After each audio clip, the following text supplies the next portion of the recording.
Oi pessoal, tudo beleza? Para quem ainda não me conhece, eu sou o professor Marcos Vital, aqui da Universidade Federal de Alagoas.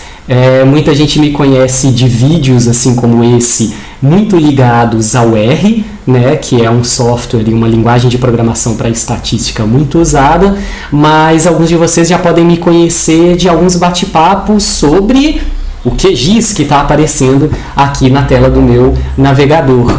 E esse novo vídeo eu estou gravando só para dar algumas indicações gerais para quem está precisando usar o QGIS e em algum momento pode ter olhado para a instalação e ficado com algumas dúvidas, tá?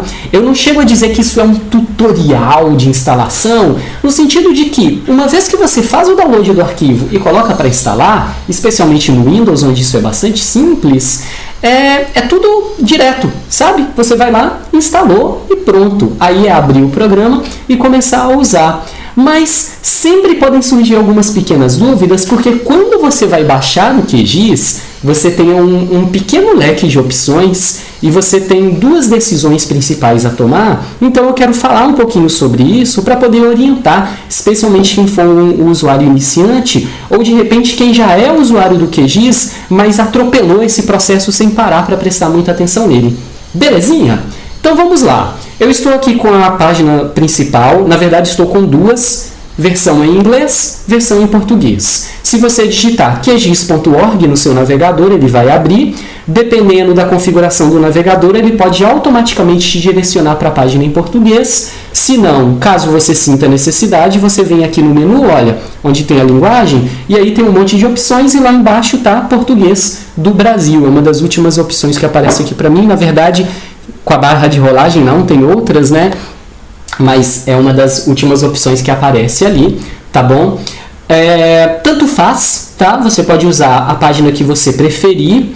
Se você navegar, vamos dizer assim, um pouco a fundo na página, você pode começar a encontrar seções onde você vai ter acesso a coisas que, independente de você estar na página em português, elas estarão em inglês. Isso porque existe todo um processo de localização e tradução do QGIS para várias linguagens, mas esse processo ele não consegue abarcar tudo, já que o universo em torno do QGIS é bastante amplo. Ele abarca os elementos principais da página, o que é muito legal para pessoas para as quais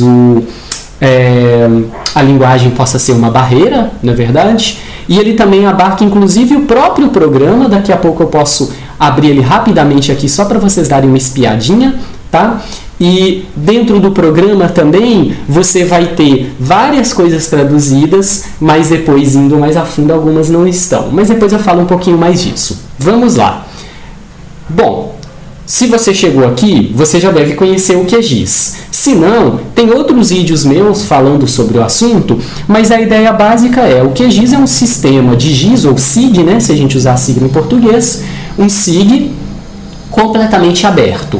Ser aberto significa que ele é de código livre. Isso tem várias implicações interessantes que eu já discuti, mas uma das implicações práticas para a gente é que ele é totalmente gratuito e ele é bastante poderoso, no sentido de que ele tem muitas funcionalidades e ele é modular, significa que você pode adicionar funcionalidades nele, beleza? Se você quer baixar o QGIS, o que você vai fazer? Você pode, aqui na página principal, primeiro dar uma olhadinha nesse canto, onde ele fala de duas versões. A de cima é a versão mais nova, a atual, e a de baixo é a versão estável sendo mantida nos servidores. Já já eu explico o que é isso. Isso é uma das decisões que você vai ter que tomar ao instalar. E se você abaixar um pouquinho aqui, ele vai ter aqui os botões, né? Um botão de apoio, já que é um projeto aberto, colaborativo, existem possibilidades de doação tanto por pessoas físicas quanto por instituições, mas aqui eu não estou aqui para falar sobre isso. E aqui tem a versão para baixar. Perceba que o QGIS ele é multiplataforma, o que é uma das coisas fantásticas dele. Então ele tem versões estáveis para Windows, Mac, Linux. Não conheço esse sistema operacional, o BSD. E Android, ele está aqui escrito brevemente. Se eu não me engano, já tem versões, mas eu acho que são versões para teste, tá certo? O que é uma inovação que eu olho e penso, uau! Nunca testei, nunca tentei mexer sobre isso, mas é muito interessante que essa possibilidade exista. A esmagadora da maioria das pessoas vai usar Windows, Mac ou Linux, e aí para esses sistemas operacionais nós sempre temos as versões mais novas do QGIS à nossa disposição. Cliquei no baixar agora, e aí quando a gente vai para o baixar agora, você vai de cara ver aqui, ó, isso daqui. A versão atual do QGIS é a 3.8.2, Zanzibar. Zanzibar é o nome, tá bom? Todas as versões do QGIS têm um nome. O mais importante é o número, né, 3.8.2. Perceba que quando a gente estiver olhando para um software como o QGIS, o primeiro número está falando da grande versão. Se ele atualiza da 3 para 4, mas isso provavelmente não acontece em um horizonte muito próximo, eu imagino que leve alguns anos, com certeza a 4 vai trazer um monte de novidades, grandes modificações. Da 2 para 3, a cara do programa mesmo muda bastante. Então é interessante a gente sempre prestar atenção quando há uma grande nova versão. O segundo são mudanças mais ou menos significativas, correções de bugs, algumas funcionalidades. Então, se você está usando o programa e você está, sei lá, na 3.5 e de repente já está na 3.8, quando acumula aí uns 2, 3, até 4, acho que 4 seria um número crítico, versões do segundo número, eu acho que é interessante mudar. O último número são de pequenas modificações, normalmente pequenas correções, que vem nas versões daquela linha. Então a 3.8 no momento está em 3.8.2 e a esmagadora maioria dos usuários comuns não vai perceber diferença alguma da 3.8.1 para 3.8.2 e provavelmente para a próxima, que pode ser a ponto 3, tá certo? Então a gente também não precisa atualizar o tempo inteiro, ok? Só que aí ele vem e fala que tem esses long terms repositories. Olha, é o que eu falei, né? Algumas coisas elas não estão traduzidas, porque esse é um processo provavelmente voluntário, não tenho certeza. Então tem pessoas localizando a página, algumas coisas não foram, mas tudo bem, aqui ele só fala que tem essa versão 3.4.11. O que é essa versão? Essa é a primeira decisão que você pode tomar. É o seguinte, o QGIS ele está sempre sendo lançado em novas versões, sempre em desenvolvimento. Eventualmente, o que acontece é que quando você tem uma versão nova, ela sempre pode vir com pequenos probleminhas. E alguns desses problemas, eles não existem na versão anterior. Então, toda vez que você vai baixar o QGIS, você escolhe entre uma versão que é considerada mais estável, uma versão, vamos dizer que ela está com todos os problemas, não dá para dizer todos, né, mas os problemas principais conhecidos estão todos corrigidos, ela funciona de uma certa estabilidade, ela deve ter uma chance menor de travar em algum momento qualquer, e ela não deve ter bugs e problemas que podem surgir numa versão nova que vão precisar ser corrigidos. Beleza? Então, num primeiro momento, você pode pensar, puxa vida, melhor eu baixar a versão estável, especialmente se você é um usuário iniciante. Mas o que acontece? Isso provavelmente era verdade há alguns anos atrás, mas à medida que o projeto cresceu e foi ganhando maturidade, sabe, foi se estabelecendo, eu na verdade diria para vocês que ok, você até pode ir para essa versão, mas normalmente as versões que são as novas, como no caso a 3.8.2, atualmente, nesse momento do QGIS, elas já são bastante estáveis e bastante funcionais e sem problemas aparentes para o usuário comum. Eu, pessoalmente, estou com a versão mais nova nesse momento e tenho usado ela. E eu não tenho percebido problemas. Agora, é uma questão de decisão. Se você quer um pouco de cautela, você pode instalar uma versão, então, um pouco anterior, e aí você iria para a versão que ele chama de long term, tá bom? Tá aqui, LTR, que nesse momento é a madeira, tá? Para boa parte das funções, para seguir tutoriais, para quase tudo, você não vai notar grandes diferenças. Agora, a versão mais nova, ela pode ter elementos novos, funções novas que não estão na estável, então isso pode ser um pouco interessante.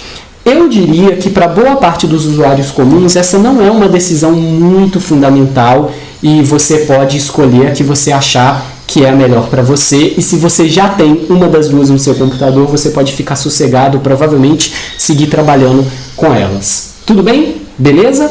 E aí depois você vem aqui duas outras opções. Ah, meu Deus, não acabam as opções? Não, essa é a última.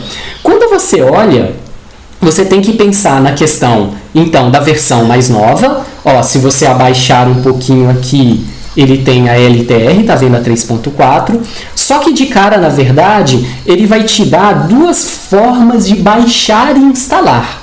O que ele chama de instalador standalone e o instalador a partir do OS Geo 4W. E aí você fica pensando, meu Deus, o que é isso? E aí ele vem e fala um pouquinho aqui para você, mas não tem muita informação. Na verdade, o que você pode fazer é jogar no Google, né, e entender a diferença, mas eu estou aqui para explicar para vocês. O que acontece? Se você baixar essa versão chamada de Standalone, você vai simplesmente instalar o QGIS, vamos dizer assim, cru no seu computador. Ele instala apenas o essencial para ele funcionar. Se você instala a OS Geo 4W, nome comprido, né, você vai instalar o QGIS em uma espécie de pacote. O que vem nesse pacote? Esse pacote vai trazer o GDAL, vai trazer o Grass, vai trazer alguns softwares juntos e uma série de bibliotecas que são coisas que o QGIS pode acessar dependendo da funcionalidade que você vai usar. Beleza, Marcos, mas e aí? O que isso quer dizer para mim? Isso quer dizer o seguinte: se você for fazer um uso muito simples do QGIS, é possível que a versão standalone seja legal para você. Se você vai fazer um uso mais pesado de SIG no seu computador, é possível que na medida que você está usando, se você instalar em standalone, chegue no momento e você perceba, não, eu tenho que instalar um complemento, aí você vai ter que instalar outras coisas. Acontece que a ideia desse OS Geo 4W é que todas essas coisas que vêm associadas ao QGIS, a maioria delas são open source também, elas, na verdade, se você for ficar fazendo instalações independentes, você pode criar um monte de redundâncias no seu computador e instalar mais de uma vez coisas que você já tem.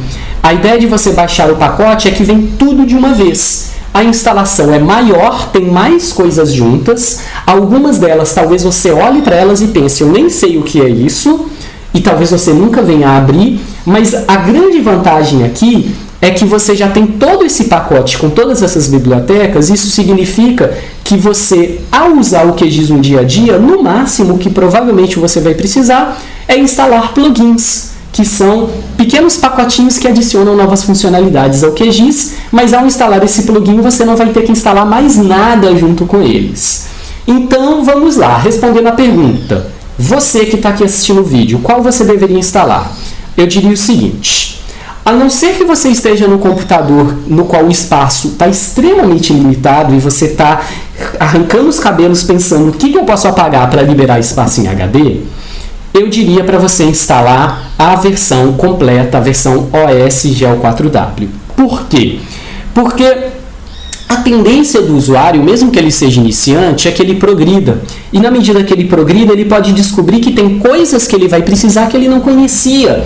E aí, se você instalou a versão standalone, essas coisas podem faltar no seu computador. E aí eu garanto, é muito mais fácil instalar tudo num pacote só, que é um processo de instalação, do que depois de instalar a standalone e ficar baixando os, vamos pôr entre aspas, pedaços que você quer. Então eu diria para você baixar essa primeira. Agora, se você tem uma restrição imensa no seu computador de espaço em HD, aí você pode de repente pensar, não, talvez eu vá na standalone. A outra questão é que a versão OS Geo 4W, ela vai baixar um instalador pequenininho, que depois, ao ser executado, vai ficar baixando coisas da internet. Se eu não me engano, o standalone não vai fazer isso. Então, às vezes, uma questão de conexão pode afetar, mas, na verdade, o que eu diria é, melhor você, então, se planejar para um momento que você tenha uma conexão garantida e baixar essa versão e instalar enquanto está conectado. É uma instalação que leva um certo tempo, tá bom? Mais tempo do que programinha simples, mas também não vai ser nada absurdo, uma meia horinha provavelmente você consegue instalar tudo. E enfim, de uma forma geral, eu acho que compensa, tá bom?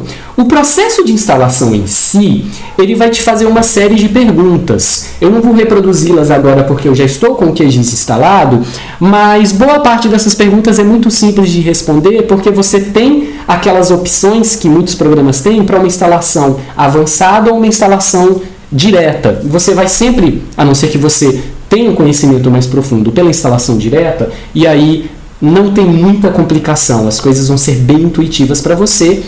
Ele vai baixar várias coisas da internet e vai instalar no seu computador, mesmo que junto venham coisas que você olhe e pense, para que eu preciso desse tal de Grass? Pode ser que num momento futuro, à medida que você aprenda, você acabe precisando daquilo, então vai ser útil. E aí, de novo, a não ser que seu computador tenha limitações imensas de espaço, qual é o problema de instalar esses complementos, né? Eles também não vão te atrapalhar em nada. Tá? O que me lembra também de uma coisa, que é a questão que algumas pessoas perguntam sobre qual a configuração mínima do meu computador para rodar o QGIS. Nesse aspecto, ele se dá muito bem quando comparado com grandes pacotes comerciais como o ArcGIS, porque ele roda em computadores mesmo mais velhos ou com configurações mais modestas. Agora, claro, vai rodar mais devagar, as coisas vão demorar mais para serem processadas, mas ele não tem, em princípio, um requisito mínimo.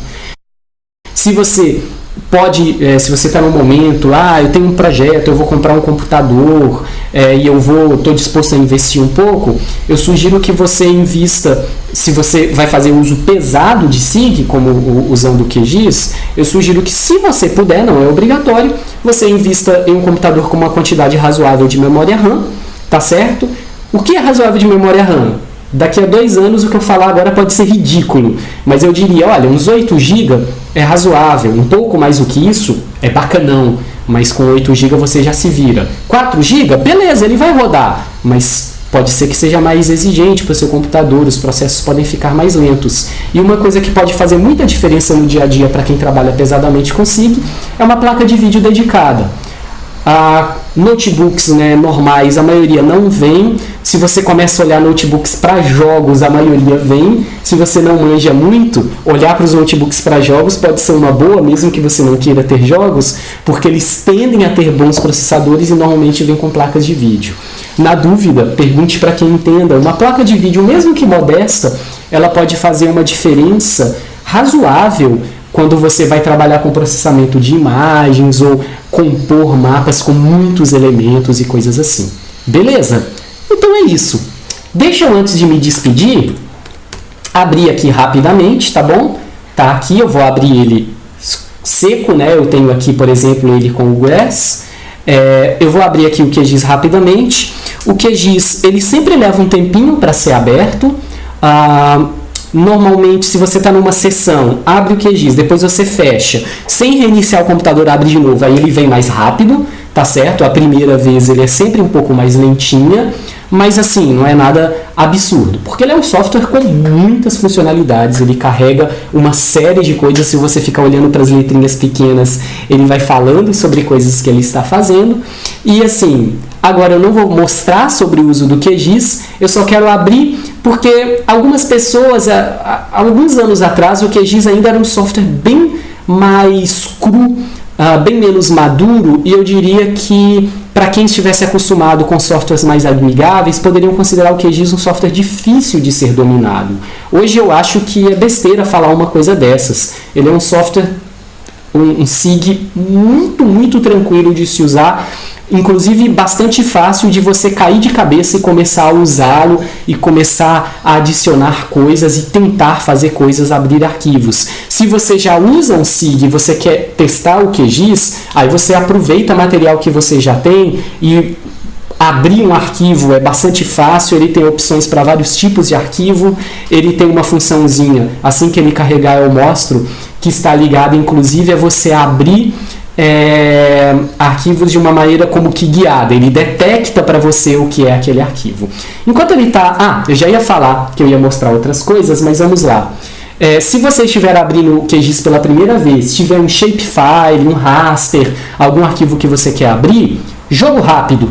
Vem aqui, nessa opção Gerenciador de fontes de dados livres. Quando você clica nela, ele vai abrir um menu para abrir arquivo, onde você tem aqui na lateral o tipo de arquivo que você quer abrir. E aí você vai lá, clica no que você quer abrir, clica aqui, manda abrir o arquivo e seja feliz. Brinque. Brincar com um software como o QGIS é uma ideia muito boa, porque ele Assim como outros SIGs, né, ele vai ser bastante visual, bastante intuitivo, né? Você tem vários ícones que você olha para o ícone e é fácil entender o que ele faz. E se você tem muita vivência com outro SIG, você vai ter que se acostumar com algumas diferenças. Se você não tem vivências com outro SIG, é ótimo, você já aprende tudo no QGIS, que é gratuito e vai ser muito bom para você dominar. Beleza? Antes de ir embora, eu só quero dar mais uma dica. Se vocês voltarem aqui na página, percebam que tem uma parte aqui de documentação que ela é muito importante. Existe muita coisa, existe guia do usuário, existem manuais, existem links para tutoriais como introduções, bastante material, tá certo? Para vocês explorarem. Uma das coisas legais de projetos open source como o QGIS é que eles tendem a agregar muitas pessoas que se envolvem e produzem material e quase sempre material gratuito. Então, se você jogar no Google tutorial QGIS, manual QGIS, manual você vai tender a achar material oficial, mas tutoriais ou tutorial QGIS, aí você coloca o nome de uma coisa que você quer aprender. A chance de você achar coisas é enorme. O YouTube está entupido de material interessante, pequenos guias, coisas que para quem está aprendendo a usar é muito legal ter isso à disposição. Em que sentido? Às vezes você está aprendendo seguindo um livro, ou fazendo um curso, ou uma disciplina, e você vai seguindo aquilo. Mas aí surgem dúvidas, surgem elementos que você quer descobrir, e aí quando você está aprendendo, você jogar no Google aquilo que você quer descobrir, isso tende a gerar muita coisa legal. Beleza? Joinha, gente! Então é isso aí. Espero que vocês tenham curtido esse pequeno tutorial, que quase não é tutorial, esse pequeno guia que eu gravei para vocês, e que vocês vejam no QGIS como uma plataforma interessante. O que eu digo para vocês é que vale muito a pena investir, seja lá o que for, de tempo até dinheiro ou fosfato do cérebro no aprendizado do QGIS, porque o domínio de um software livre, tão poderoso quanto ele, para se trabalhar em ambiente SIG, é muito bacana, compensa muito e realmente vai valer a pena. Beleza? Então é isso aí, galera. Um grande abraço e até um próximo vídeo. Sabe-se lá qual vai ser o assunto dele. Beleza? Tchau, tchau, gente. Valeu!